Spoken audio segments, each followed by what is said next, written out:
Hafiz di sini. Kali ini saya kedatangan sebuah laptop Asus berseri FX 50DD.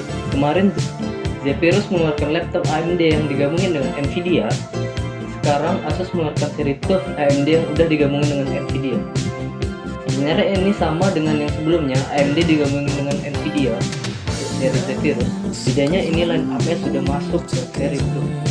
Nah, kira-kira seperti apa Asus TUF FX 505DD ini? Asus FX 505DD ini sebenarnya ngambil desain TUF yang dari dulu udah emang bagus.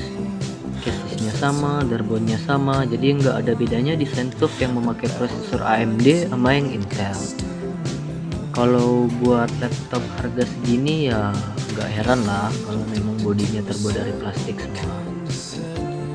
Tapi plastik surface atasnya itu kokoh banget sampai hampir mengelabui saya kalau ini terbuat dari metal. Nah, buat hinge-nya dia agak lucu nih. Kalau misal di tempat yang laptop dapat grip bagus, layar dari laptop ini bisa dibuka pakai satu tangan. Tapi kalau di tempat nggak nge-grab layarnya agak susah dibuka menggunakan satu tangan. Untuk di depannya ada monitor yang berpanel ya FVA yang Asus klaim IPS level. Ya kualitasnya mirip-mirip aja sih, akurasi warnanya biasa aja. Tapi buat gaming 60 fps ya masih oke lah.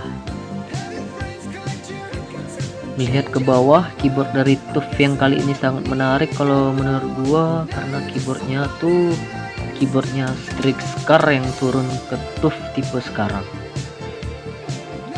WASD nya juga transparan, persis kayak Strix Scar, cuman nggak ada tombol ROG Gaming Center aja.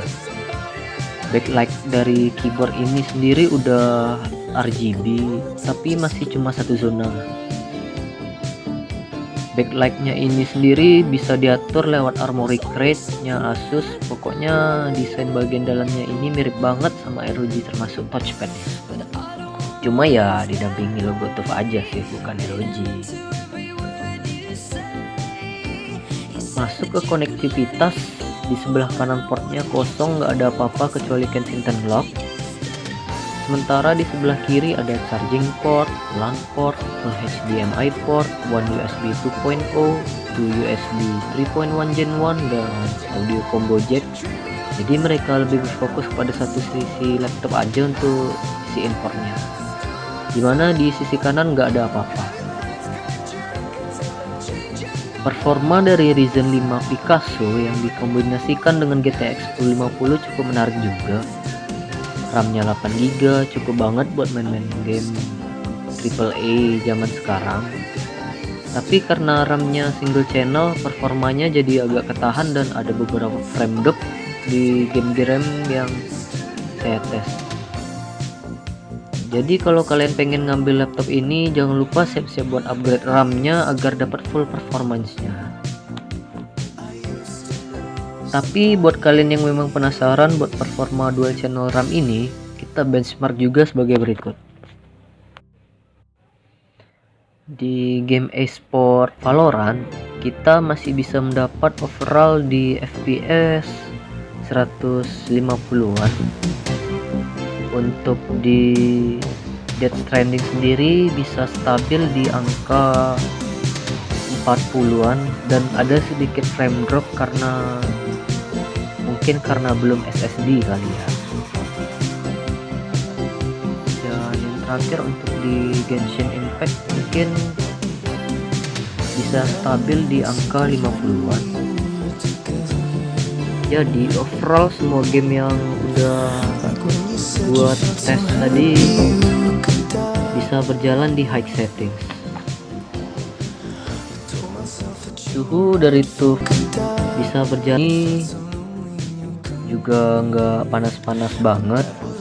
Di keyboard yang bagian WASD nya itu nggak ada panas sama sekali, tapi di bagian daerah enter dan sekitarnya itu ada yang bisa sampai 40 derajat Celcius kalau lagi full load. Jadi dia dikonsentrasikan di bagian yang jarang ditekan-tekan.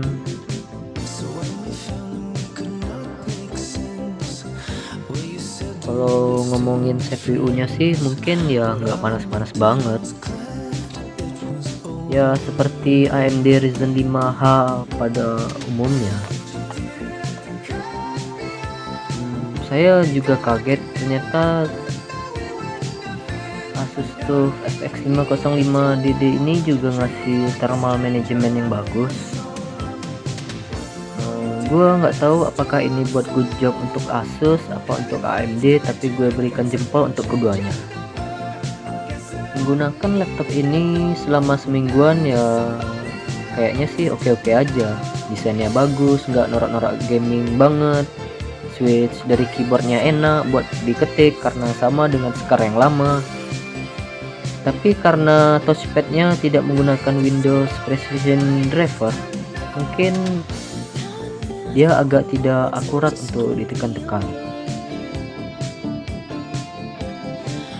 Baterai dari laptop gaming ini ya juga standar, sekitar laptop gaming ini ya juga pakaian ringan.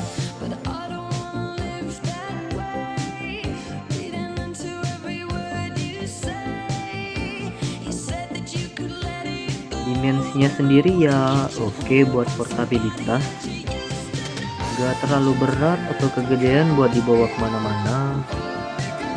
Buat upgrade ability, Asus TUF FX 505DD ini mempunyai slot RAM dan SSD. Jadi ya untuk di kebutuhan general, booting cepat itu mungkin direkomendasikan untuk mengupgrade SSD-nya itu sendiri. Tapi jika berfokus pada gaming, kamu bisa mengupgrade-nya ke RAM-nya itu sendiri. Nah, loncat ke bagian audio. Audio ini udah support DTS Headphone X, jadi ya gak kalah lah fitur-fiturnya itu sama game-game.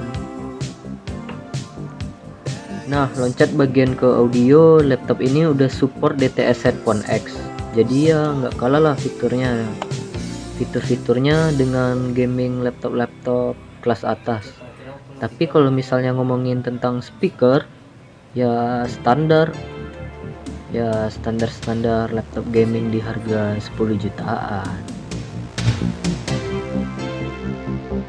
Kalau ngomongin speaker ya standar laptop gaming di harga terjangkaunya sih. Overall sih bagus.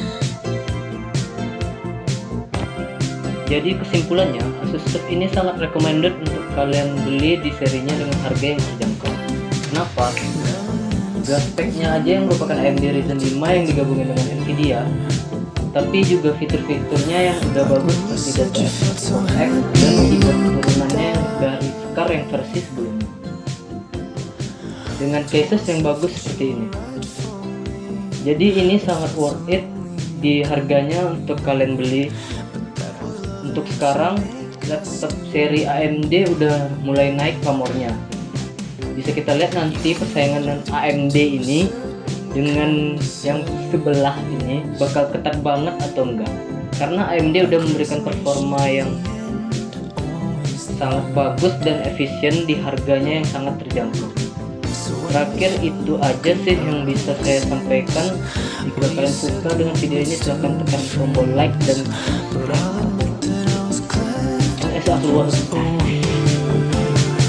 Assalamualaikum warahmatullahi wabarakatuh.